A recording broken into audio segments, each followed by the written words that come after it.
Hey guys, it's Dustin. Today is June the 7th. I've already been out here, did a lot of stuff earlier this morning. Now it's afternoon. I'm just going to kind of show y'all what else going on. This basket is still sitting out here just to dry. It got rained on a second time overnight. And if I scraped those pine shavings out, yes, it would dry out faster. And I just haven't done it because I'm too lazy to do that. But not really, I will do it. But I haven't yet. So this ash red grizzle is not doing well, and I isolated her for that reason, and I'll explain everything in just a moment.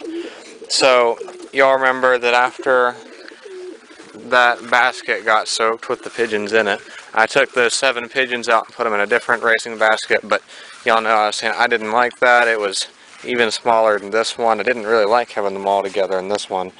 And I decided, and they were doing a little bit better, but I knew if they stayed in there that it just wasn't going to be good. So y'all remember I had 1 Birmingham roller, 1 White King, and 2 homers, all cocks, down there that seemed like they had started to get coccidiosis as well, but I put the medication in their water as well. And even though today is now the 5th day, they haven't been having any green poop. I mean, they had started to, but after I started giving them the medication, they were fine. So, but had also already been exposed. So I moved them over here, which I don't particularly like, because throwing 4 older cocks in a small loft full of young birds and 1 adult hen, not the best thing. But Steve was already up here, and so far it seems to be going well. I just got back. Before I left the house, they had food in here, so they've only just now finished it. I'll put some more in here, though. I'm wanting them to have as much as they want to eat. Anyways, so the indigo check, y'all remember, it wasn't doing too well either. It was probably also one of the worst. Now, it was doing a little bit better, getting its appetite back, but still in pretty rough shape. So I put that indigo check, as well as the 7 birds I had in the basket down there. Now that we've hit the 5-day mark, I'm really not seeing any signs that the birds are having any more problems. Y'all remember I cleaned out the loft so I can see all the new poop. I'm not seeing any more green poop.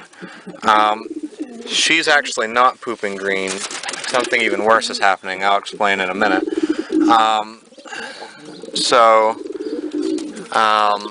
There's no green poop. Everyone seems active. I've been picking up birds at random. Some of them, they could certainly do to put on a little more weight, but most of them are really not too thin. They all have good appetite. They seem just fine. So I'm going to let them finish up. They'll probably have that water finished up by the evening, and I'm going to stop giving them the coccidiostat. Instead, I'm going to start them on the probiotics just to help them continue to recover. Anyways, this pigeon, and again, she's got water with the medication in it. I gave her that food this morning, and she has hardly touched it. She is so skinny. I mean, she's just like skin and bones. She's not even hardly pooping. She's got some kind of a soft white stuff that's come out of her vent. There's a little bit stuck to her feathers, and it smells awful. Y'all know pigeon poop doesn't usually have much of an odor to it, but it smells. I'm not sure exactly how to describe what it smells like. Not like stinky, rotting kind of smell, but like a chemical kind of stink, like ammonia or something. But I'm not sure that I would say it smells like ammonia, but it's kind of that chemical type stink. It's really odd. She's been drinking. I've seen her drink a lot, but I think she's having diarrhea too. So even though she's taking in a lot of water, she's expelling a lot too, but I'm not seeing her really eating. I'd move this cage when I put her in it. I'm going to move this cage back over here where she's a little less exposed to the sunlight. Anyway, so she's not doing too well, and I'm going to keep an extra close eye on all the rest of the birds and make sure that none of them have, because I'm worried there could be something else wrong with her, and I wouldn't want them to have gotten whatever the other thing is. But I think she just may have been. I hadn't realized when I finally realized that something was wrong with the birds. She was already in pretty bad shape, and I think she might just be far enough gone that she's not going to recover. I almost want to go ahead and, take care of her and, make sure that she's not suffering anymore, if y'all know what I mean. But I just can't do it. I'm hoping that she recovers, but and she's not dead yet, so she could recover, but it's not seeming likely. Anyways, on a happier note, all of these birds seem to be doing just fine. Now that they've been in here for a little while, I'm going to look and see if I see any green poop. I kind of expect to, because coccidiosis or not, they're probably going to be kind of stressed out. Yeah, see this dark green? That's old poop from the other birds. They'd started to get green poop for about a couple of days, and then it went back to being normal after I had given them the medication for about a day or so. Anyways, I'm trying to make sure no one escapes out right here. But most of the poop I'm seeing in here looks fine. So, but then there's the indigo, and you can see its feathers are still ruffled up a little bit. It's pretty skinny, but it had gotten seemed to be getting its appetite back. I just dumped all their food in this wooden bin, and they've been eating. Seems like I had noticed, yeah, that Homer right there in the milk crate, he's got a frill on his neck. Yeah, so, and then again, that pigeon furthest back right there that I'm pointing to, its wing is frozen shut. It can't, or one of them is. I think it's its right wing. Anyway, so it can't fly. But, yeah. So, that's kind of where we are at the moment. I'm going to treat them for the coccidiosis for another 2 days, which make it 7 instead of 5. And then I think you have to take a break from it for a little while. I don't remember exactly. I'm going to read on the instructions on the bottle, but I'm going to go ahead and medicate them for 2 more days, just to be safe. And then I think hopefully they're going to be good, and I'll start them on the probiotics as well. And then I've not gotten a call back from the guy who's selling the Red Rose Loft. I called him once yesterday and left a message. Called him once today. Didn't leave a message since I already had. I may try sending him a text, but I'm not. I don't want to bug the guy.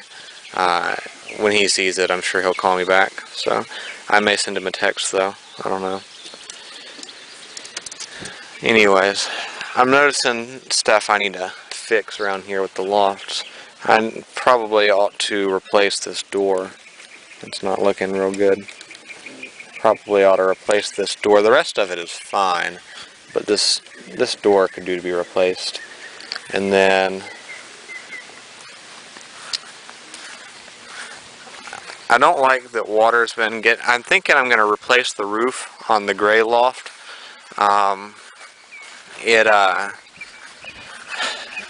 Water has always gotten in the front a little bit, but it's never been a very big deal. But the roof is older, and it seems to be starting to leak. And so I'm starting to get water running down the walls in the back, and it dries out pretty quickly. It's nice and it's pretty dry now. I think it may have rained again last night because it was a little damp, but it's dry now. I'm no fool. I'm sure it's still, a little moist in between the wood and the 2x4s, but for the most part it's dried out now. But I think I'm going to replace the roof, maybe with plywood this time instead of OSB, but maybe not. I'm not sure exactly how I'm going to do it, but I'm going to have it come out further this time, and maybe come out and drop down some. I'm not sure. Anyways, we'll go into the breeding loft. I've already been in here. Refilled waters in here. Fed them. Looks like I need to feed them again. They're going through a ton of food. And again, I just give my breeders as much food as they want. The blue check hen right there, she's been staying in this nest. Seems like she needs to lay again. I think she had one egg hatched today. Yeah, so one of her eggs hatched. There's that little baby, and it's already been fed. Just be careful, make sure she doesn't bite it. And then they've got one that's hatched over here.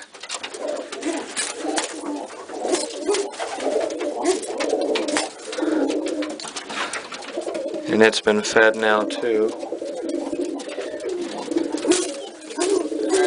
Again, I always shield the baby or egg, whatever, with my hand when I put it in there so they don't peck their egg or bite their baby. These guys still sitting on eggs.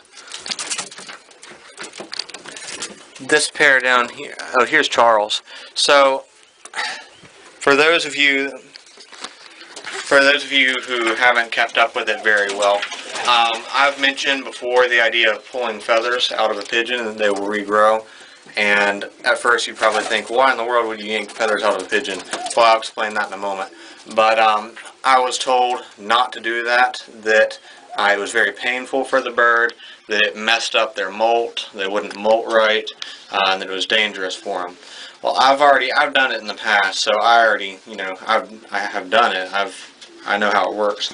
And if you pull a feather that's too young, that's not finished growing, then you can damage whatever you call the place in the skin that the feather grows out of, and then that is a problem.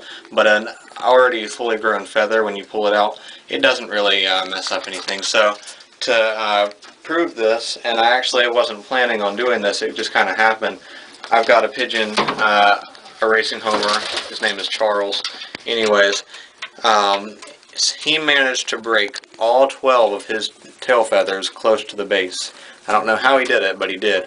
So, of course, that meant he didn't have a tail, and it was going to take quite a while for him to molt out all those little stubs of the feather and then grow back new ones. So instead, I pulled out all 12 of those little broken feathers, and they've been growing back. So that's kind of a recap on what happened and why I pulled them out.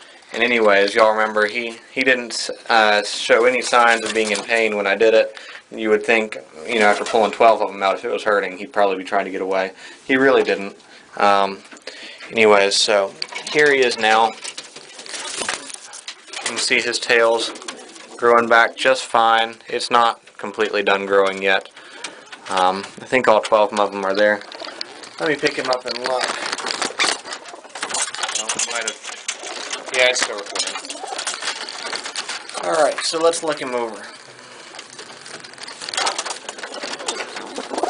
So, 1, 2, 3, 4, 5, 7, 8, 9. Yep, all 12 of them are here. So there they are so far. So far, so good. They're all growing out just fine. Not sure why he's shaking now. Obviously, Charles is not, terrified of me or anything. And it took him long enough, but now Willie has joined me on my shoulder. Hey, Willie. Hello. Anyways, so far nothing from the white homers. The cock's been courting the hen. He's been courting her quite a bit, but they haven't made a nest or anything or taken any eggs. This is kind of odd. That pigeon right there is not a pouter. This is a young homer, and I'm not sure why its throat is inflated like that, but that is all air. I don't know how he managed to do that. In fact, it feels so funny. I kind of want to squeeze it, but I'm not going to do that, of course. So I'm not sure what to do about that. I texted my friend Rick, and he said to take it off because it's weaned, just to take it off a feed for 8 hours and let it sit, and then hopefully that would help. But by the time he texted me that, I had already fed them, and so they'd already had the chance to eat their fill. And I'm kind of out of places to put birds to keep them on their own. So I'm not really sure what to do about that. If anyone has any suggestions, that's fine, and maybe it's not a big deal, but I don't know. It's kind of odd. It looks really funny though. It's pretty humorous. There you go. So, I don't know. It's pretty funny looking though.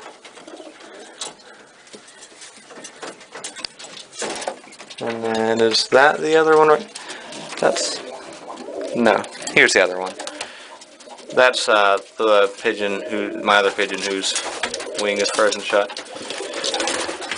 And then this little guy, or girl, it's a girl, doing quite well. I love this little pigeon. Beautiful little thing. Very small Birmingham roller. White tail, all white wings, white head, and it's a blue grizzle. Real nice looking. There's that black roller. And that one. I'm pretty sure this is not an ash red tea-check. I don't know what. Maybe these are, maybe it's some kind of recessive red, but if so, it's not a very good quality of recessive red, I guess. Because there's a recessive red right there that's got tiger grizzling to it. That's an ash red tea-check. So I don't even know. That one, which is its half brother, looks a little better. I don't know. Last I checked, these deformed eggs were growing, were alive and growing. But I don't know. Hopefully they all do well. I don't think there's much more to show you than that. Everyone's doing fine. I like that this ash red check roller right here, that it turned out pretty small too. I just like the smaller rollers. Can't wait to see how well it rolls. I'm also looking forward to eventually breeding these satin net roller crosses back together and hopefully producing something with some stenciling. Oh, these babies right here, so far, let me open this up so hopefully you can see it. Alright, so move them out of the way. This one just seems to be a red check, and this one is a red bar. And of course, with this being a sex-linked breeding, we know because they're both red, they are both cocks. Now, just because they're ash red does not necessarily mean that a bird is a cock. I know that these are because I did a sex-linked breeding. If you don't know what that is, I did a video on it I think I called it sex-linked breeding. I may have called it sex linkage in pigeons, but I think I called it sex-linked breeding. Either way, you should be able to find it. Alright, well, thanks for watching, guys. Hope you all enjoyed. Hopefully the birds continue to get better, and hopefully I get that new loft set up soon. Thanks for watching, guys. Be sure to like and subscribe for more videos. I can't wait till I finally am able to start doing a lot of training and film that, because I'm pretty bored with breeding. I've been breeding for months now, and it's, I love seeing how the babies come out, but I'm ready to get training, so hopefully that'll be soon. Thanks for watching, guys. Take care.